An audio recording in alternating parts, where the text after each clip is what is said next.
कैसा जादू दिखाई देता है, मिस्ले उर्दू दिखाई देता है। कैसा जादू दिखाई देता है, मिस्ले उर्दू दिखाई देता है। मैं जिधर भी नजर उठाती हूँ,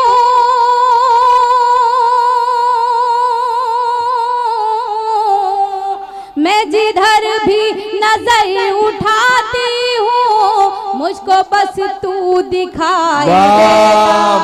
वाह वाह वाह वाह वाह वाह वाह। बहुत बहुत शुक्रिया। अच्छा निकत, अगर सब्र के साथ एक बात सुन सको तो मैं तुम्हें बताऊं कि अभी जो आपने 4 मिसरे पढ़े उस पर जितने लोगों ने दाद दी वो सारे के सारे मर्द थे। डाइस पर एक खातून बैठी है अना दहलवी, उन्होंने भी दाद नहीं दी, और इधर सामने बहुत सारी खवातीन बैठी है, इन्होंने भी दाद नहीं दी। आज फिर ये बात साबित हो गई है कि औरत की सबसे बड़ी दुश्मन कोई औरत ही हो सकती है, उसके अलावा कोई दूसरा नहीं हो सकता। असल में नदीम साहब, आपको घर में बोलने का मौका नहीं दिया जाता तो यहीं आकर साड़ी भड़ास निकालते हैं आप। यही बात मैं पढ़ती हूँ 4 मिसरे और समाज के यही बात कि इश्क से रस्म राह कर बैठी, एक अछूता गुनाह कर बैठी। इश्क से रस्म राह कर बैठी, एक अछूता गुनाह कर बैठी। तेरी दुनिया सवारने के लिए,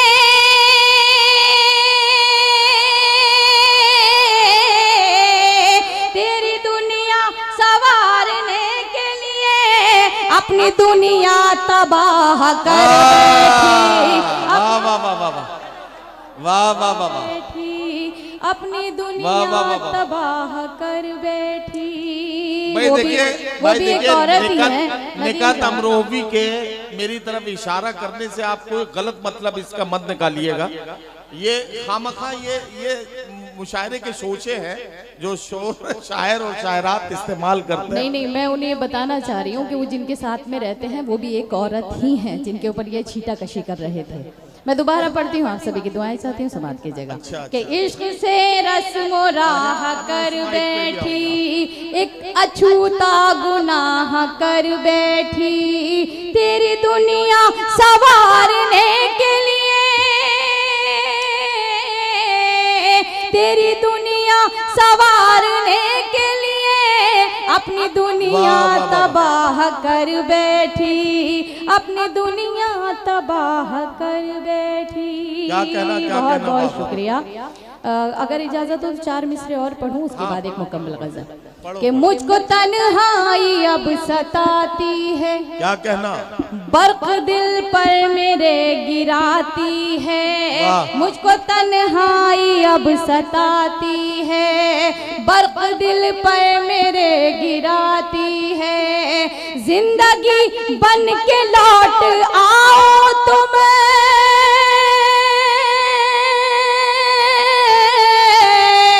जिंदगी बन के लौट आओ तुम।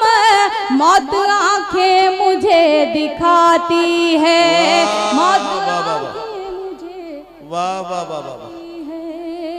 बहुत बहुत शुक्रिया आप सभी का। आइए यहाँ से गजल के चंद अशार आपकी खिदमत में पेश करती हूँ। समाज की जगह मतलब पढ़े, गजल पढ़े जी। तेरी चाहत से मैं इनकार नहीं कर सकती, तेरी चाहत से मैं इनकार नहीं